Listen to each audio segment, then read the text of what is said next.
Mga kapatid, are we ready sa ating tithes and offering? Mukhang biglang natahimik. Hallelujah. So, gaya ng sinasabi natin palagi, wala tayong binabayaran dito.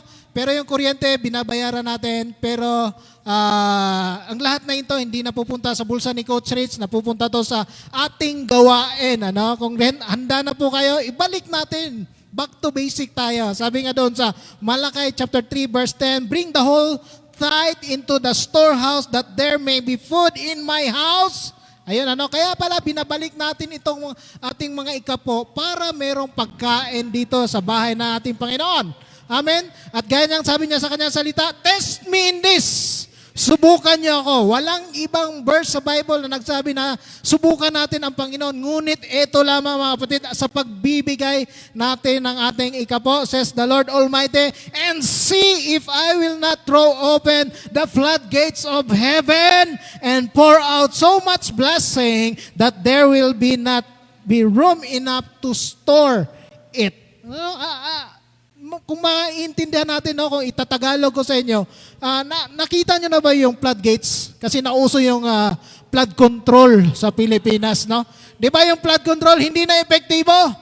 Pag may ulan, bumabaha, dumadaloy. Ganon din ang pagpapala ng ating Panginoon. Pag ibinigay mo yan, yung parang baha, dumadaloy, hindi mo pwedeng pigilan. Amen? So, pero merong warning. Eto, may warning. Sabihin nyo, gagawa-gawa ng kwento si Coach doon. Sa verse 8, balikan natin. At sabi niya doon, will a mere mortal rob God? Pwede ba nating nakawan ang Panginoon? Yet you rob me. Pero ninanakawan na natin. But you ask, how are we robbing you? In tithes and offering. Nasusulat po yan mga kapatid. No? Hindi ko yan gawa-gawa lamang. Nasusulat na pag hindi tayo nagbigay ng ating mga ikapo at nating mga handog sa Panginoon, ay ninanakawan natin siya.